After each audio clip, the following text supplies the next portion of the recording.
Hello and welcome to this Lightroom tutorial. I'm going to show you how I edit this raw image.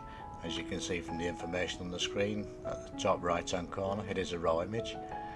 It's shot at 1/160th of a second, f13 ISO 400 on a Canon 100 f2.8 macro lens. So we're going to edit this image from the raw file to this in only a few minutes, and we're going to be using nothing, only Lightroom. So I'll just get back to the original image and then let's get started. So first of all, I'm going to enable lens profile corrections and remove chromatic aberration. And now I'm going to use the basic panel and I'll reduce the highlights, just take them back and open up the shadows a bit, just to bring a bit of shadow detail back underneath this file-eared frog. So I'm going to set the white point by pressing the Alt key, clicking on the white slider and moving it all the way across until we start seeing some artifacts coming through, and then I'll just back it off a bit so we've got no whites clipping, and I'll now do the same with the blacks. Holding down the Alt key, clicking on the black slider, and with the blacks I'm actually just going to raise the blacks because we've got a little bit of black clip in there. In the textures slider I will add a little bit of texture to it, and also just a bit of clarity, which tends to introduce a little bit more contrast. On the vibrance, I'll just bring the vibrance up slightly, and all I'm concentrating on right at the moment is the actual frog, because I'm going to be editing the background in a minute. So in the Hue, Saturation and Luminance panels, I'm just going to reduce the saturation of the green slightly, just knocking that back a bit to about -40. So that's our basic edit done. Now I'm going to get a graduated filter, click the effects button to reset everything back to 0. I'll just pull a bit of minus exposure in to start with. You can always add or take away a bit more. So I'm going to bring a graduated filter in from the right hand side, and I'm just going to pull back the exposure even more than that, and also now bring a graduated filter in from the bottom left hand corner.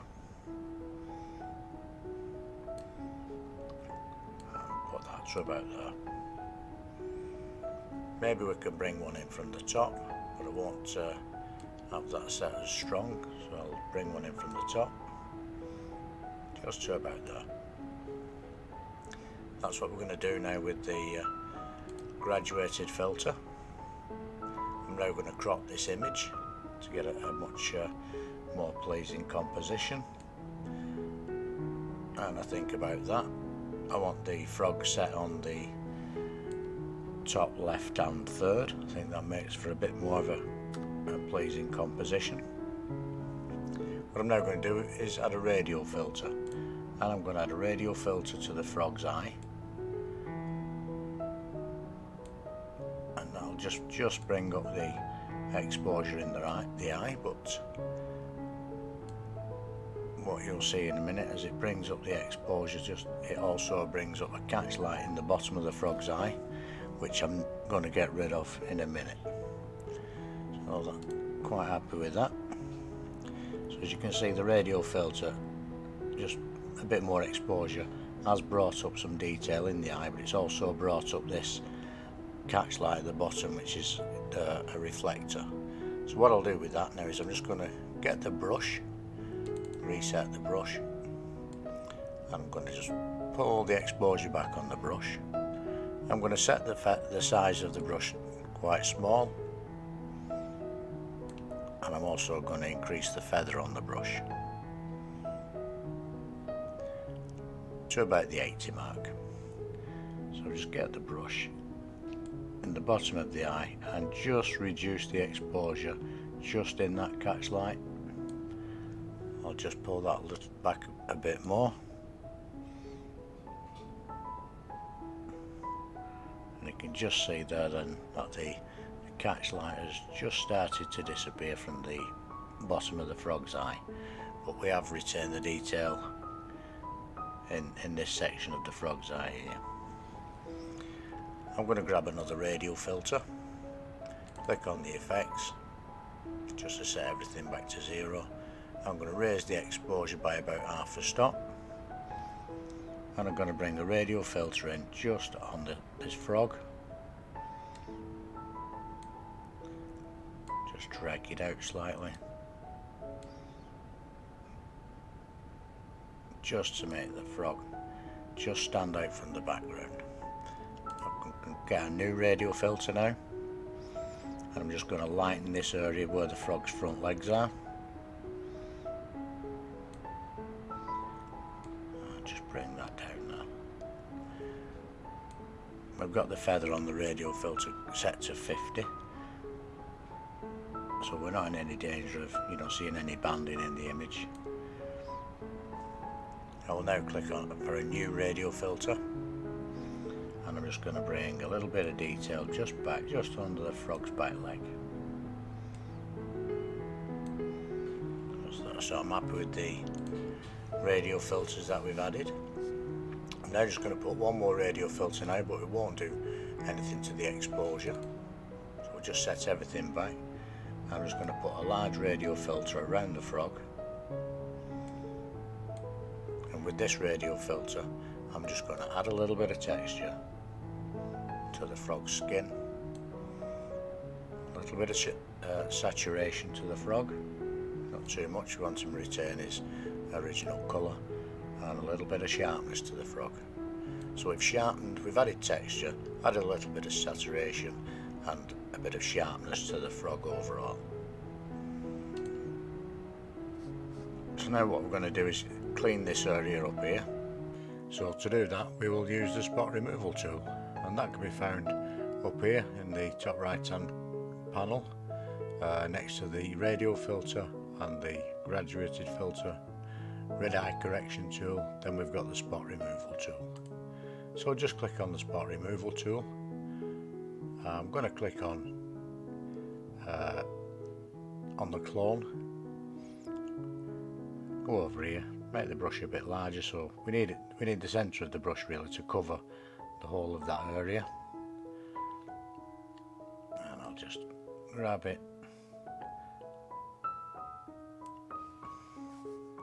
and remove that, click enter. As you can see, it's done a reasonable job of that. Still a little bit left here, we'll tidy that up in a minute. Pick up the tool one more time.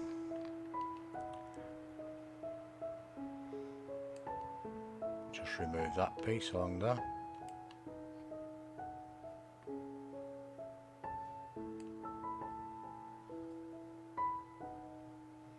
And we're just grabbing pieces of the background just to cover it with.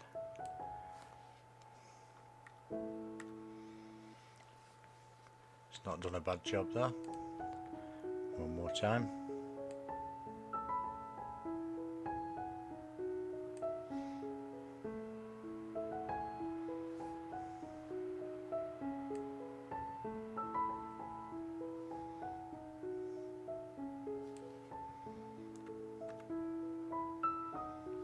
And it just makes it a little bit tidier at the big bits.